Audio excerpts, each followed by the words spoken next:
Hola, ¿cómo están? Hoy vamos a dar inicio a nuestra primera temática, la participación de las personas. Y esta es la parte introductoria a nuestra temática del periodo. Nosotros como miembros de la sociedad tenemos dos maneras de hacer participación. La primera de ellas es en la parte política y la segunda en la parte de la economía. La parte política se puede llevar a cabo por medio de una democracia participativa. Esta democracia participativa procura la promoción de los derechos y los deberes. Recordemos que usted y yo tenemos derechos y que tenemos también unos deberes. ¿Cuáles son esos derechos y deberes? El sufragio es uno de ellos, el voto. Y a través del voto se permite que la participación sea para todos en el Estado. Y que también entendamos o podamos nosotros ser incluidos o entendernos que somos parte de este Estado. Y por la parte de la economía, esa se lleva a cabo a través de agentes económicos. Y encontramos cuatro agentes económicos. El primero de ellos es la empresa, el segundo es la familia, el tercero es el sector financiero y por último los agentes exógenos. Estos buscan el crecimiento de la producción nacional, que a su vez son controlados por el Estado. ¿Está bien? Entonces la participación de las personas la vemos en la parte de la política y en la parte de la economía. Son las dos en las cuales nosotros tenemos que estar allí participando. Pero, ¿cómo es la participación en la vida política? Eh, la participación en la vida política está allí, tenemos un ítem que es la democracia representativa. Como existen muchos, somos muchos, existen también formas concretas de participación ciudadana en la política. Nosotros como ciudadanos elegimos a nuestros gobernantes y nosotros somos culpables muchas veces en un porcentaje muy alto del mal gobierno que ellos nos brindan. Ellos nos van a representar a la hora de hacer leyes, a la hora de administrar el país, de administrar nuestro departamento y de administrar nuestro municipio. Y el acto de elegir exige tener un conocimiento adecuado de lo que significa la participación democrática de los ciudadanos. Nosotros debemos tener el deber de conocer las propuestas y planes de gobierno, lo mismo que las consecuencias de la elección de tal o cual candidato. Si yo elijo a este candidato, debo saber a qué me voy yo más adelante a tener en cuenta. Y si no lo elijo, o elijo X o elijo Y, también debo saber las consecuencias de mi elección. Sin embargo, la mayoría de las personas no tienen en cuenta esas exigencias a la hora de decidir. ¿Qué pasa? Yo entonces voto por el que me dé los 100.000 pesos, por el que me dé a mí los dos, tres tamales, por el que me dé a mí los dos o tres bultos de cemento, por el que nos regale las tejas en zinc, etcétera. Eso se ha vuelto un negocio. Yo con ustedes hablaba y hablábamos el periodo anterior de que la política no debe ser esto, la política debe ser una manera de poder ayudar a las demás personas. Y ante este hecho surge una pregunta, muchachos. ¿Cómo podemos nosotros hacer un uso adecuado de nuestra participación democrática de manera que podamos elegir bien a nuestros gobernantes? Y encontramos entonces eh, varias maneras de hacerlo. Como les mencioné ahorita, la representación democrática, no todos podemos participar. Entonces, ¿qué hacemos nosotros? Elegimos a una persona que nos represente en el momento de las leyes, de la administración del país, del departamento o el municipio. Ellos son nuestra voz, pero debemos elegir bien. El segundo que encontramos allí es el periodo electoral. La Constitución Nacional, el artículo 190, nos habla de que hay unos periodos En nuestro país lo tenemos de 4 años para que la gente no pierda el objetivo, que se persigue, que se ayude a la persona, sino que entonces se vuelve un negocio y la gente permanezca mucho tiempo en su cargo. Esta medida entonces no deja mucho tiempo a la misma persona en el cargo y obedece a que algunos mandatarios abusan del poder y olvidan fácilmente que están representando al pueblo. Y en esas circunstancias incurren con frecuencia en la llamada corrupción administrativa. Aunque hoy en día nuestra política en nuestro país es una corrupción impresionante. Desen cuenta ustedes lo que está sucediendo con las ayudas para el COVID-19. Es algo verdaderamente triste, pero algún día tendrán que rendir cuentas, si no es aquí, eh, a los jueces terrenales, al juez del universo. También podemos participar a través del sufragio. El sufragio tiene unas características especiales. Primero, debemos decir que el sufragio es la votación que usted y yo realizamos para elección de un cargo. Y hace unos meses, hace unas semanas, ustedes y yo elegíamos a unos estudiantes para ser el personero, el contralor, el fiscal de nuestra institución. ¿Cierto? Ustedes han ejercido este derecho al voto. El sufragio tiene tres características bastante especiales. Primero, que es universal. El voto es universal. Es decir, que todo ciudadano mayor de edad puede votar.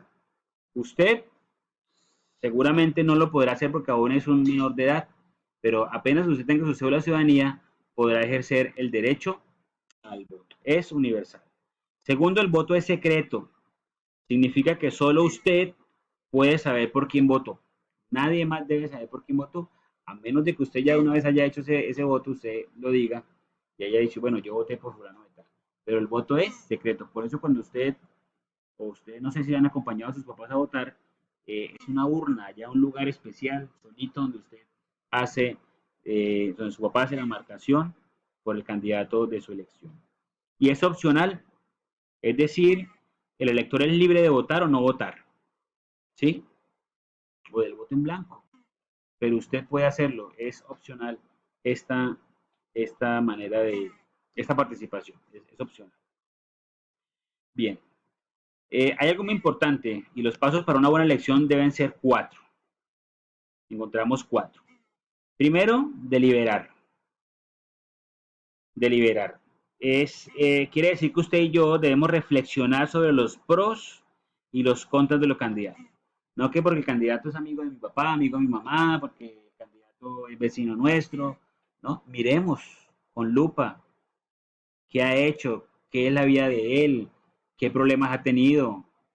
Por eso a veces nos quejamos y vemos las noticias de que siempre los mismos con las mismas y vuelven y vuelven y ganan sin importar cuánta corrupción haya tenido en su gobierno, pero seguimos en la misma. No nos interesa, la verdad es que la deliberación por un candidato a otro hoy en día es bastante eh, débil.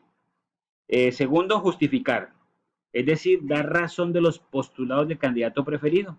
¿Qué quiere decir eso?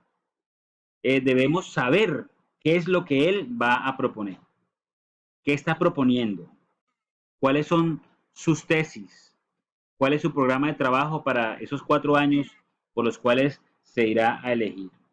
El tercer punto es la decisión o el decidir. Debemos elegir el candidato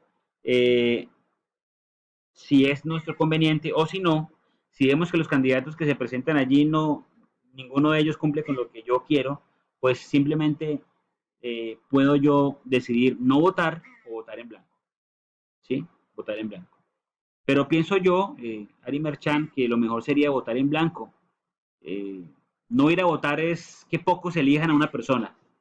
Salir a votar y no estar de acuerdo con ellos y colocar el voto en blanco es decir, hombre, no estoy de acuerdo con ninguno de los candidatos que se han presentado para esta contienda política.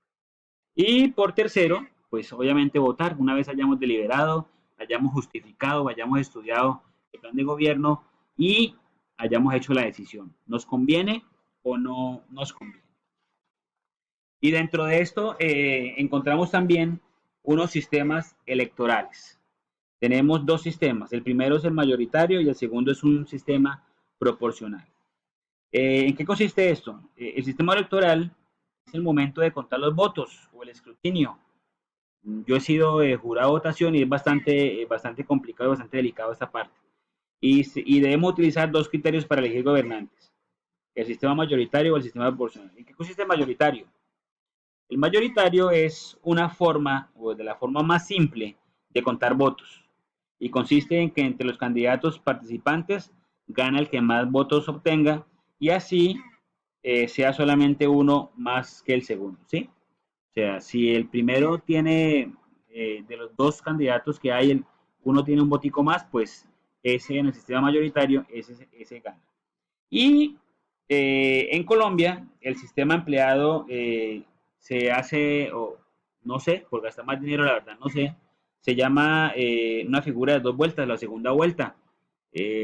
Cuando hay una diferencia muy poca entre los votos, pues ustedes han visto que se lleva una segunda vuelta en el caso presidencial. Y normalmente lo hacen para elegir los candidatos que tuvieron más votos en la primera vuelta, ¿sí? Eso es un desgaste económico para el país impresionante. Ahí están nuestros impuestos gastándose en cosas que a veces no, pues no tendría sentido. Y el segundo sistema es el sistema proporcional.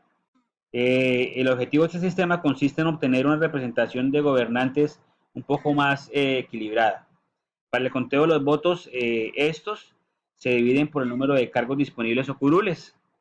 Y el resultado de esta operación es que un partido obtiene tantas curules como veces supere el resultado de la división. ¿Sí? Entre más votos tenga, pues más oportunidad tendrán los que están allí en este partido de poder hacer participación política. Hay un indicador político que quiero compartir con ustedes ya para finalizar y es la participación y la abstención. ¿Qué es participar? Obviamente participar es ir a votar y la abstención, ya sea la participación sea para votar en blanco, votar por el candidato o ir a dañar el tarjetón, no sé. Y la abstención es no ir, no participar, dejar que otros pocos sean los que elijan por nosotros. Hablamos de participación en las democracias europeas de un 90%, es decir, que de 100 personas, 90 votan y 10 no lo hacen. Esos 10 se llaman que se abstuvieron de ir a votar. En Estados Unidos se habla de un 60%, perdón. Es decir, que de 100, 60 personas votan y 40 se quedan en casa. Y en Colombia nos pasa lo contrario. De 100 personas, 40 eligen y 60 se quedan en casa. Entonces, nuestra participación en la votación es bastante baja. Y dice que las bajas participaciones obedecen en general al desencanto del pueblo frente a políticos. Los mismos de siempre, los robos, los saqueos, la rosca, todo esto hace que haya un desencanto. Pero yo les invito a ustedes a cuando tengan su mayoría de edad a que voten. Si sea en blanco, en Colombia el voto en blanco pues no ha tenido relevancia, pero es algo razonable para decir yo no estoy de acuerdo con ninguno de los candidatos o sus propuestas que estén aquí. Y finalmente quiero dejarle esta caricatura eh, para colocar aquí, voté por nadie. Nadie cumple sus promesas. Nadie escucha tus problemas. Nadie ayuda a los pobres y desamparados. Nadie se preocupa por ti y tu familia. Nadie dice la verdad. Así que eh, los invito a votar por nadie, pero no.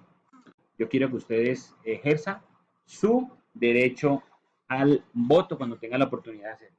Pero con, eh, háganlo como les dije anteriormente, con una deliberación, una justificación, una decisión y finalmente ustedes tomen la elección de votar. No dejen que otros voten por usted, hágalo usted. Ya usted está en en todo el derecho a hacer y elegir y ustedes ya pueden allí analizar cada una de las propuestas. Se me acaba el tiempo de este video, esta aplicación Screencats of Matic solamente dura 15 minutos. Dios les bendiga, un abrazo muy grande y cualquier duda entonces estaré dispuestos a tenerlos allí en cuenta para un encuentro sincrónico. ¿Está bien? Una feliz tarde, Dios les bendiga y les acompañe en las demás materias a desarrollar. Que estén muy bien.